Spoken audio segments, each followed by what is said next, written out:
Welcome to the Kick Sugar Coach podcast. Join me each week as I interview experts who will share the science of sugar, sugar addiction, and different approaches to recovery. We hope to empower you with the information and inspiration, insights, and strategies you need to break up with sugar and fall in love with healthy whole foods so you can prevent and reverse chronic disease, lose weight, boost your mood and energy. Feel free to go to my website for details on my coaching programs and to access free resources, kicksugarcoach.com. Hello, everybody, and welcome. I would love to introduce you, if you haven't already stumbled across, the most wonderful Dr. Nicole Avena. She is a research neuroscientist and a pioneer actually in the field of sugar addiction and food addiction. Her research, when she was like an undergrad, or I should actually say probably a graduate student, she started to dabble in the world of sugar addiction, working with rats. And those of us that have been sort of in this field have been celebrating her work and her progress in this field, because she's just been progressively building on what she learned, started learning 20 years ago. She's the author of 3 books, one of which we're going to specifically focus on today, which is around the hedonic pleasure and how the pleasure of food can trap us into eating disorders, all kinds of trouble, physically, mentally. And in particular, we're going to talk about the science and on the impact that these processed foods that have flooded our food market, how they actually create behavioral change and physiological changes in the brain. So welcome, Dr. Avena. Oh, thanks so much. I'm so happy to be here to talk with you. So why don't you take us back in history to the moment when you decided, you may have not had any idea that you were stumbling on something that would go explosive. How did you decide to study sugar and rats? So it's really interesting. I was starting my PhD at Princeton University. This is going back quite a few years now. I hate to date myself, but it was more than a few years ago. And one of the things that the lab that I was in a laboratory of a professor whose name was Bart Hobel. His lab was interested in studying the brain and appetite and the reward system. And one of the things that we started kind of tossing around as an idea was, what would I be focusing on for my dissertation? And he had been starting to get interested in this whole idea of whether or not the obesity epidemic was being driven in part by the fact that maybe some people were becoming hooked on certain types of foods, just like people can get hooked on drugs and alcohol. And so it started to open up all these different ideas and opportunities around this whole concept that was really new. At least we thought it was new, but it was actually not very new. There had been tons of anecdotal reports and people out there talking about how they felt like they were addicted to sugar, and that the experience that they had was really an addictive process when they try to get it out of their life and change their diet. And so we found this really interesting, that this idea of sugar addiction had been around and out there, but nobody was actually studying it. There hadn't been any empirical research studies conducted in the laboratories anywhere about it. And so that's basically what we set out to do, was to ask the scientific question, can sugar be considered an addictive substance? And so it took us many, many experiments and many, many research studies to come to the point we're at now. And we're still working on the question, but we've really amassed a lot of research around this idea, and so many other researchers have gotten on board with it and began to study it as well.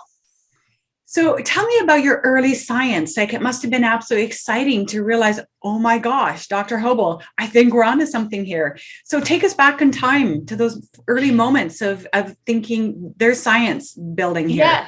Yeah. So, one of the things that's so interesting about science, and I think this is important, especially, when talking in the media, is that there's never really like a breakthrough study, right? What happens in science is that there's incremental process. And that's essentially what was happening with us when it comes to looking at sugar addiction. We were excited to see, oh, wow, there's similarities between what's happening with sugar and what's happening with drugs. But the more similarities we found, the more excited we started to get. And so what we were doing was essentially taking the criteria that doctors use to diagnose someone as having substance use disorder. These are criteria that are in a book that the American Psychiatric Association uses called the DSM, the Diagnostic and Statistical Manual for Mental Disorders. And this catalogs all the criteria that you need to meet in order to be diagnosed with having addiction to drugs and alcohol or another form of addiction. And so we basically designed a whole bunch of studies to see whether or not our little laboratory rats would show those criteria for addiction. And so, that involved measuring binging, measuring withdrawal, measuring craving. We also did a lot of studies looking at the brains of these animals to see whether or not their brains would show similar changes that we would see in animals that were dependent on drugs or alcohol. And I think that the brain imaging studies and the early studies where we were looking at the release of neurochemicals in response to consuming sugar were really the ones that got me excited, because we were seeing a lot of similarities. But the thing that I was most impressed by was when we saw that when rats were overeating sugar, they were releasing dopamine in the brain in a way that was very similar to what you would see if a rat was using a drug like morphine or heroin or cocaine. And so to me, I think that was really the tipping point, because we had known for a very long time that food doesn't affect the brain dopamine system in the same way that drugs and alcohol do. One of the hallmarks of drugs and alcohol is that they release dopamine in this reward system every single time they're administered. That's what makes them so addictive. And normally food, it releases dopamine the first time you eat something, but once you're used to it, the brain's response to that particular taste kind of attenuates. But what we found with sugar was that it looked like the rats were using drugs, but they were actually just drinking sugar. And so to me, I thought that was really exciting. And that was one of, I think, the key studies for us. Right. And it must have been like exciting, plus also like this incredible responsibility, or this feeling of like, oh my gosh, people need to know about this, right? Because it's in everything. It's in 80% of foods practically, and children are fed it from birth. Yeah. Well, I have to tell you, and I'm sure you know this, there were a lot of haters back then, and there still are. A lot of people in the scientific and the medical community didn't really buy into this idea. They thought it was silly. We had colleagues that kind of were laughing at us and saying, oh, come on, sugar's addictive. Please, why don't you study something important? People really didn't take it seriously at first. I remember presenting our early studies at conferences, at scientific conferences, where we would present an abstract and give a presentation, and we got a lot of pushback. And people just didn't really, think it was all that interesting and kind of thought it was silly. And I think, we persevered, we stuck with it because we saw something there. And like you said, it is so pervasive in our food supply. I mean, sugar is everywhere. It is in almost everything that we eat, and is everything that we feed our children, feed our babies. And so we really need to understand, what is it doing to our brain, and what is it doing to our body and our behavior, let alone our health. And so we stuck with it. And I think what really made the difference was more and more researchers started to look at this.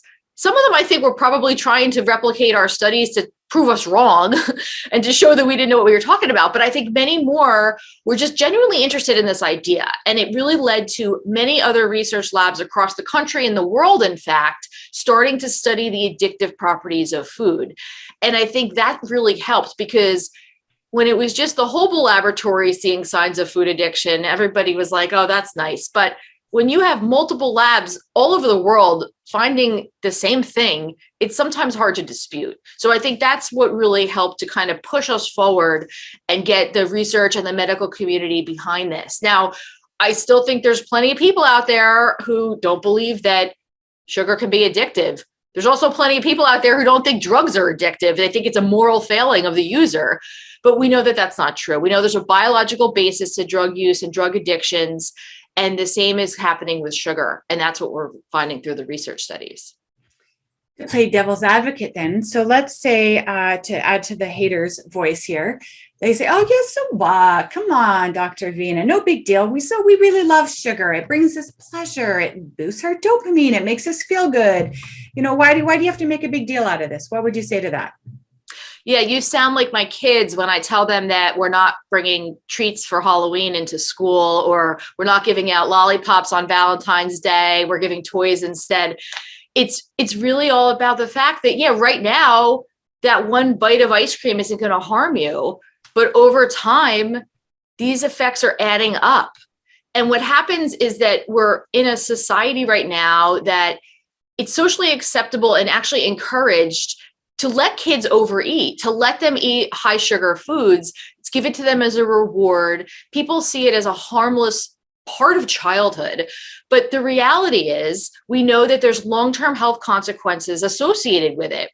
And so I liken it to, letting a kid have a cigarette. I mean, would you let your 7-year-old smoke a cigarette? No. Well, why not? It's not going to harm them right now. But if they keep smoking cigarettes for the next 10 or 15 years, yeah, they're most likely going to develop heart condition or complications with their lungs and so on and so forth. And the same thing is going on with sugar. It's just that socially, we are not viewing it in the way that we should be in terms of the long-term consequences that it can have. And I think it's very similar to the arguments that were made as to why it should be okay to smoke cigarettes. I mean, back in the 50s, 60s, and 70s, those of us who were around back then know that it was a very different social climate around smoking cigarettes than it is today. Now, cigarettes are largely demonized, and you don't see too many people smoking them all that often because we know so much about the health consequences that are linked to them. And I think that we need to keep that in mind when we think about the modern day perception of sugar. I'm hoping that there's a change because the rate we're seeing obesity rates going up and we're seeing sugar intake going up. And we need to really reverse that or we're going to be in for some big problems come down the road. Right. And they just keep rising, no matter how brilliant we get in our medical system at coming up with new interventions and new science. I mean, those numbers are going to just keep climbing unless we deal with the sugar problem, the refined carbohydrate issue. Yeah, I think part of it is that we are still treating the consequences of sugar, right? So we're still waiting until people get diabetes, develop metabolic syndrome. These are things that aren't going to happen when you're maybe, a teenager. They're going to be things that could happen when you're in your 20s, 30s, 40s, 50s. And so I think what we're realizing is that there's a lifetime of treating our bodies poorly with poor nutrition, largely coming from too much added sugar. And then it's having this negative effect on our health.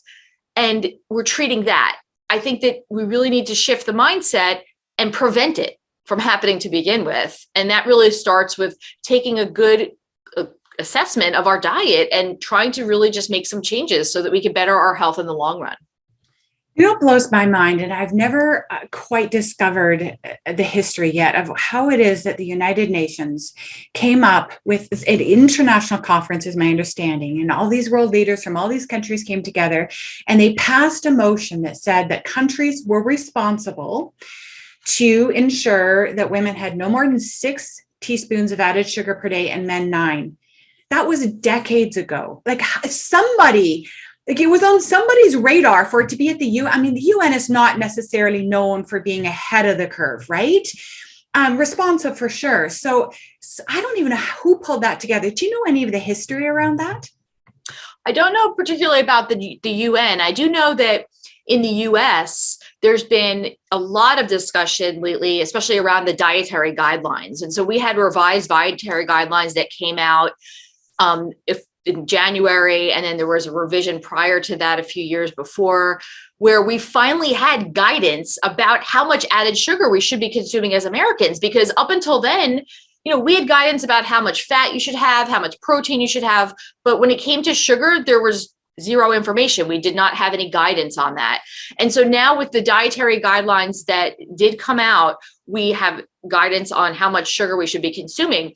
What's really interesting is that in this past January, when the guidelines were up for revision, many of the doctors and scientists that were on the committee that was put together, a committee of experts, it was put together to make recommendations about what those guidelines should be. Many of them argued that the guidelines should be even lower than they were. They should be lowered to less than 10% of your daily calorie intake coming from added sugar. But those guidelines were not adopted. And so it remains that about 10% of your daily calories is recommended to be coming from added sugar. And, most people, to be honest, they have way more than that before they even leave the house in the morning, because you can have more than that just by eating breakfast at home with things that seemingly look healthy, like a yogurt and orange juice and, maybe a piece of toast with jelly on it. I mean, that alone would be enough to put you over the daily recommended amount. And so I think that having these guidelines in place is a great first step, because we haven't had them in the past. But now the challenge is we have to educate people about them and help them to better understand, well, what does this mean? How radically do I need to change my diet in order to fall within those guidelines?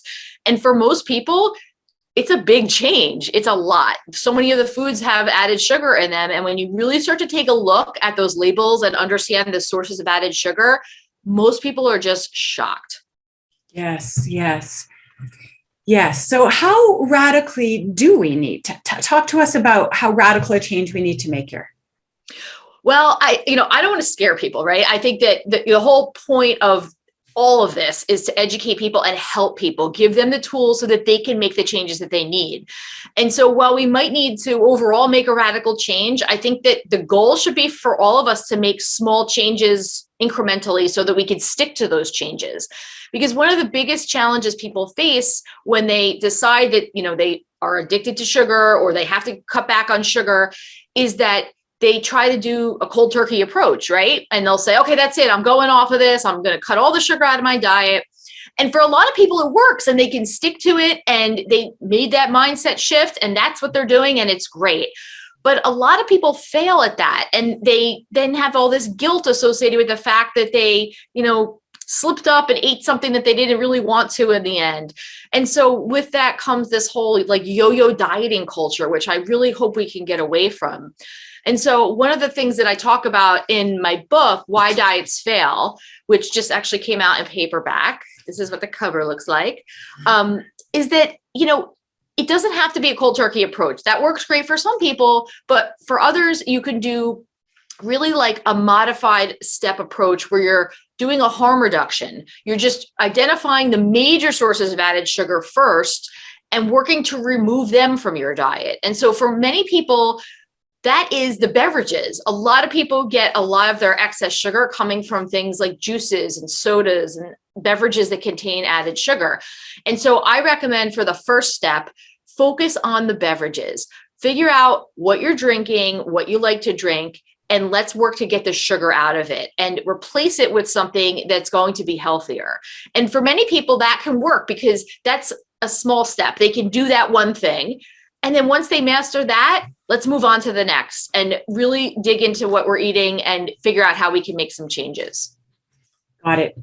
One of the things that I find a bit unhelpful with respect to recommending that people eat no more than 10% of their calories from sugar is most people don't take the time to figure out how many calories they're eating. I just almost feel like it's not helpful. But teaspoons, we can kind of understand, especially when we can convert the number of grams on a label. Let's say there's 48 grams of carbohydrate in this granola bar that's touted as this healthy granola bar. You might even get it at Whole Foods, or Trader Joe's or someplace that you think it's got to be good. It's at Trader Joe's and, it's 48 grams of carbohydrate in it. And you divide that by 4 and that is 8. Right? That's 8 teaspoons of sugar. You're over, you're as a woman, that's it. Well, it is really challenging. And you're so right. I mean, the average person running into a grocery store, does not have the time to sit there and do all this math in their head and figure out whether or not something is good or bad for them in terms of whether or not they want to consume it. Right. And I think one of the additions that we have seen to make it a little bit easier has been that over the past couple of years in the US, it is now required that on the nutrition facts label, that the amount of added sugar in terms of a percent of daily value is disclosed. So when you look at the back of a package, you'll be able to see, it has X number of grams of added sugar, and that's 30% of my daily recommended value. Wow, maybe that's a little high. Maybe I should put this back on the shelf. And so there is some additional information to help people, but you're so right. It's very limited and it's not always quite so clear. And just because people tend to shop in grocery stores that, tend to have foods that we tend to view as being healthier doesn't mean that they're not loaded with added sugar.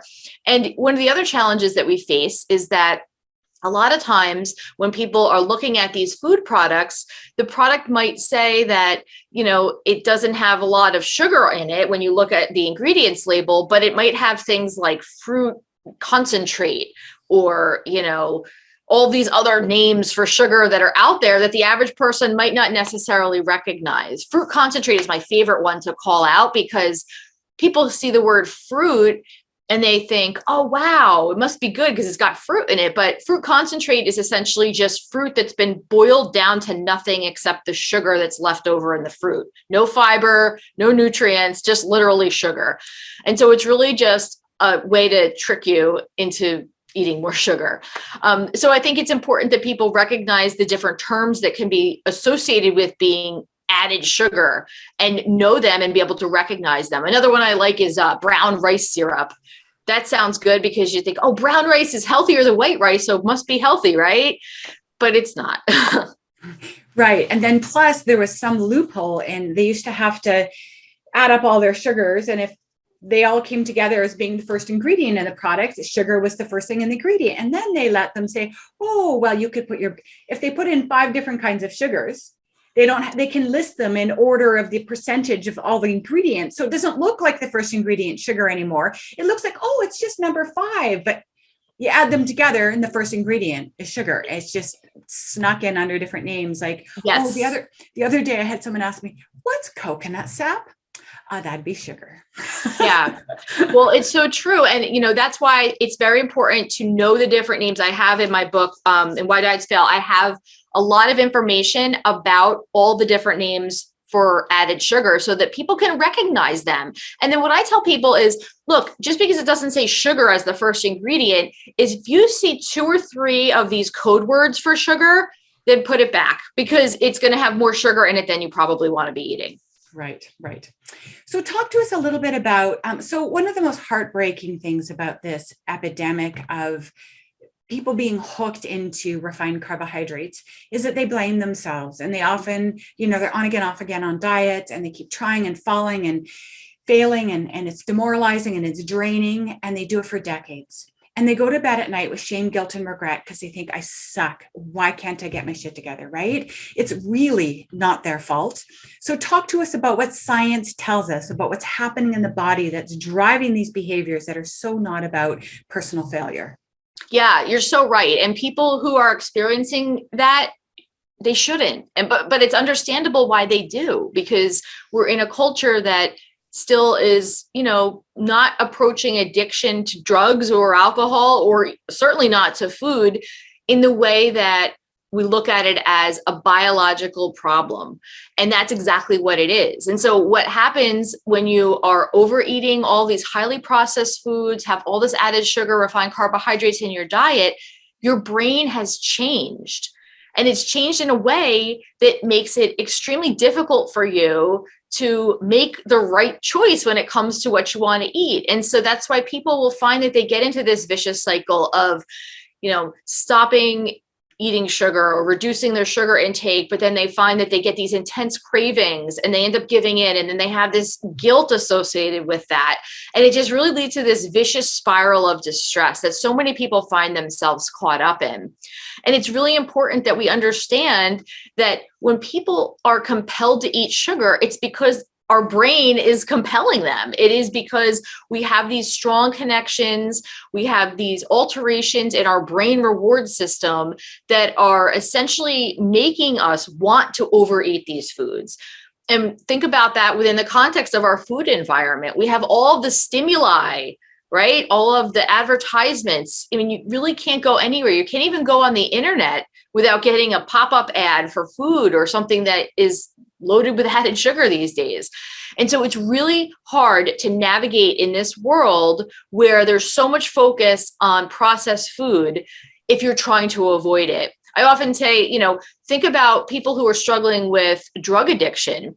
Imagine if those poor people had to drive around and see billboards for, advertising using heroin, or, pop-ups on their computer all the time with drug paraphernalia. I mean, it would be so hard to do that, to stay in recovery and to stay away from those things if you're constantly being reminded of them and stimulated by them.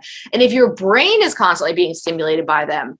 But that's what's happening in our modern food world, right? So many of us who are struggling with trying to avoid overeating, trying to avoid the sweets, are just constantly being bombarded by it. It's affecting our brain and causing us to then crave it. And so that's why it's important that we do recognize this. And it's not a moral failing. It is a change that's happening in the brain that we can reverse, but it sometimes takes time and it's not going to be easy for everybody. I remember a particular compelling, interesting science study that I saw. It was done on rats, and they tested baseline dopamine, got them hooked to cocaine, and then tested to see how long it took for their baseline of dopamine to return to normal. They did the same thing with sugar. As I recall, maybe it was just cocaine. Sorry. No, I think it was sugar. And maybe you know this study, you can speak to it, which is why I'm raising it. And what they saw is that after 90 days, the majority of the rats had gone back to baseline dopamine. So their neurotransmitter systems were repairing themselves. But there were some that weren't. And at 6 months, more had finally restored their brains. But at the end of a year, they had ended the study, and there was still a handful of rats that had not gone back. So talk to us about, how do we repair this brain after it's been so dysregulated through, refined carbohydrates that act like opiates and psychoactive drugs for some of us in our brain? Yeah. And, I recently was talking to somebody about habit formation and the neuroscience behind habit formation, and this came up. And when we think about addictions are essentially habits that just got way out of control. And that's what's happening when it comes to breaking a bad habit. I think of it in the same way as kind of, breaking an addiction. For some people, there's going to be a little bit of differences in their individuality, right? So some people are genetically going to just have it a little bit easier, and they'll be able to, break their addiction a little bit easier. Just like some people are more easily able to break bad habits and stick to them when they're good ones. And, there's no magic number, because we're all individuals with unique backgrounds and biological makeups. And a lot of times, especially in the diet industry, there's like, 21 days to this or 30-day reset. And those types of programs, I think, are great because they can help people get on track and help people see the path toward where they want to go. But not everyone's going to be fixed in 21 days. That's the reality. And so I think it's important that we recognize that there is going to be a window in terms of how long it takes to heal a brain that has been damaged by sugar, damaged by overeating. And so what we've seen from research on habit formation is that, it can take a few months in most cases in order for us to reverse the neural connections that have been made that have led to that bad habit. And so I think that we need to be mindful of that. And that if somebody is, doing something for 21 days, that might not be enough. They might need to do it for 21 more. And then they're going to feel very different than they did in the beginning. So we need to be aware that there's individual differences. There's no magic number, but we do need to understand that it's not going to happen overnight. Right. Be patient, play a long game. Mm-hmm. What do we know about the science around how many people are actually, is there any new research around how many people we estimate might actually be addicted to sugar? That's a great question. So there's lots of research studies that have been going on, looking at clinical populations, looking at participants that have different types of medical comorbidities to try to better understand which populations are most vulnerable and might be at greater risk for developing a food addiction. The latest research that I've looked at that has, kind of pinpointed the groups that tend to have the greatest incidence of food addiction are individuals that have obesity with comorbid binge eating disorder. And in those studies, they've shown over 50% can often meet the criteria for having a food addiction. But that doesn't mean that if someone is not obese and doesn't have binge eating disorder, that they can't also be struggling or suffering. I think that there's plenty of people out there who are struggling with some form of an addiction to sugar or processed food. And it might not be extreme enough to the point where maybe they have a medical complication that's causing them to now go seek out help, but it might be causing them distress. And so maybe they're seeking out help by, turning to experts to try to get information about what they can do to mitigate the effects, reduce the amount of sugar in their diet so that they can have better health outcomes in the long run. So to put it quite frankly, we're all at risk, especially in our modern food environment where sugar is everywhere. I mean, we are literally all at risk for developing food addiction. And so it is something that we all need to be aware of, because if we're not personally struggling with it, odds are that someone in our family, our group of friends, or one of our loved ones will be struggling with it. So being able to have the resources and information to help support them is going to be key. Right. So if it doesn't affect us directly, it's still a good thing to be informed on so that we can actually support people when they say, oh, no, I'm going to pass on dessert. We don't all go, what do you mean? Exactly. I think that that's so important because so much of this is complicated by social norms, right? And so you go to a party, and especially, around the holidays, it's, food, and people who are trying to monitor or limit what they're consuming find it difficult to have to explain themselves and rationalize to everybody at the party why they're not eating cake or why they're not, interested in having, apple pie.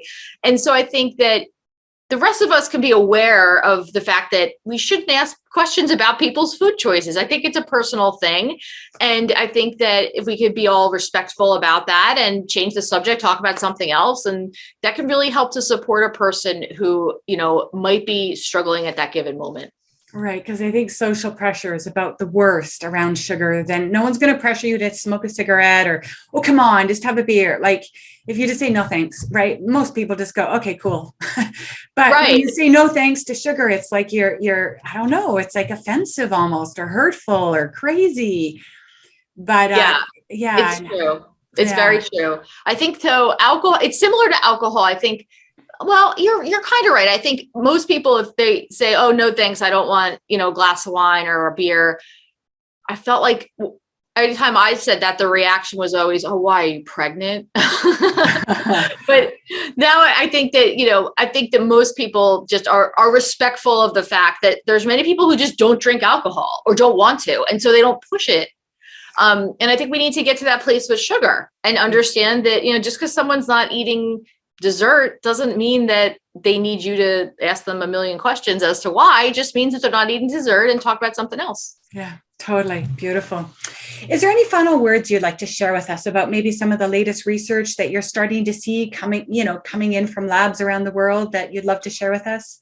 Yeah. So I think one of the things that I am really interested in that we've seen transpire over the past couple of years has been, the fact that it's not just about sugar causing us to have, issues that could be related to addiction and overeating and obesity, but we're finding that, sugar intake can have an impact on our brain health, on, our cognitive functioning, on our gut health.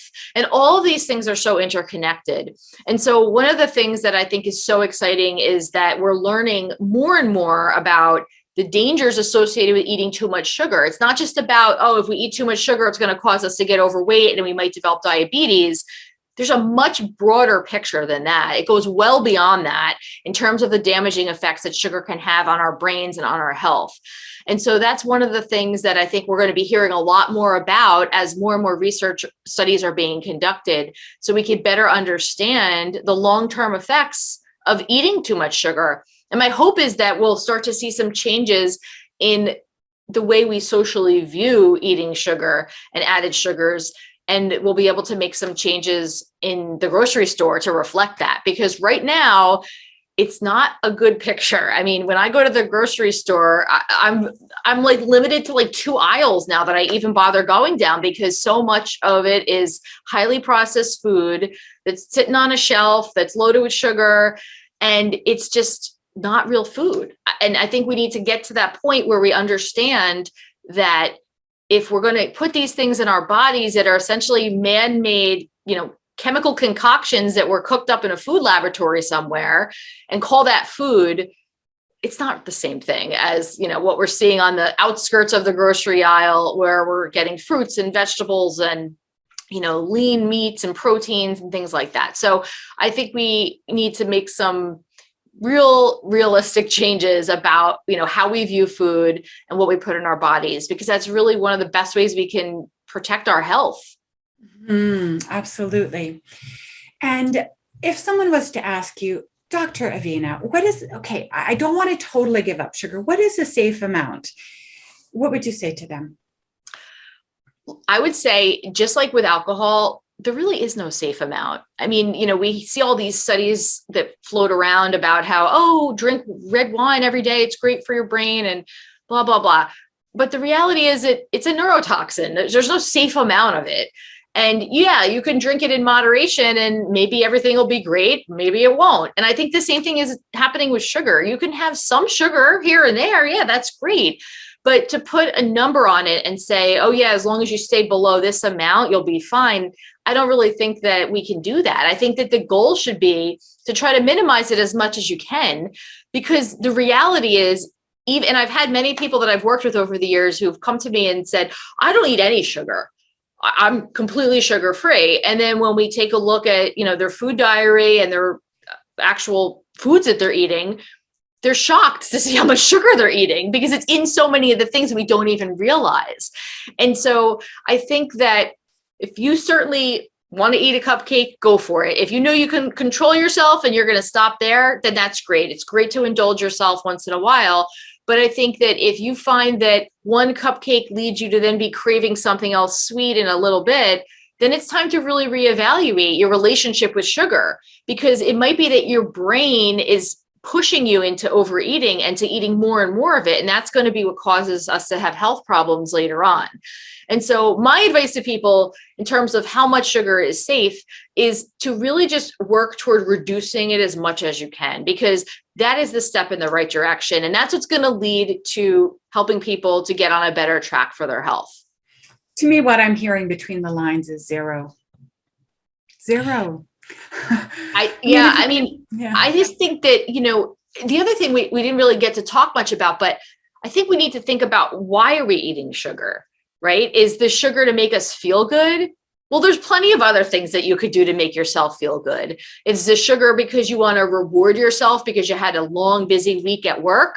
Well, there's other things that you could do to reward yourself for having a long, busy week at work. So I think that evaluating our relationship with sugar is important, and trying to understand why you're eating it. And if it's because of social pressure, if it's because you're trying to reward yourself, those are reasons that you want to think twice about, because there's other ways in which you can reward yourself, and we should never do anything out of social pressure. Beautiful. Any final words of wisdom you'd like to share before we wrap up today?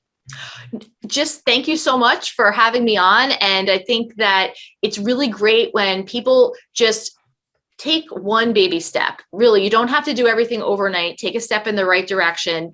You can make small changes, and over time they can have huge effects.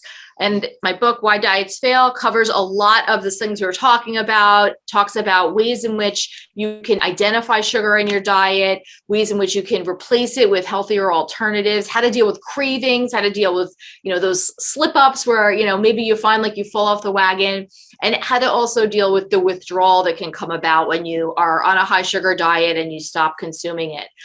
I also want to mention another book for those who are really more interested in the nerdy science stuff like I am, a book, Hedonic Eating. This is a book that I edited that came out a few years back, and it's fabulous because it is a scientific book that kind of goes through all the studies that are related to the hedonic aspects of food and how food can really lure us in through the changes that it can produce in the brain to make us eat in ways that is more related to the wanting of the food and not so much necessarily because of the fact that we need the food for calories. So definitely check that out if you're interested in learning more about the science too.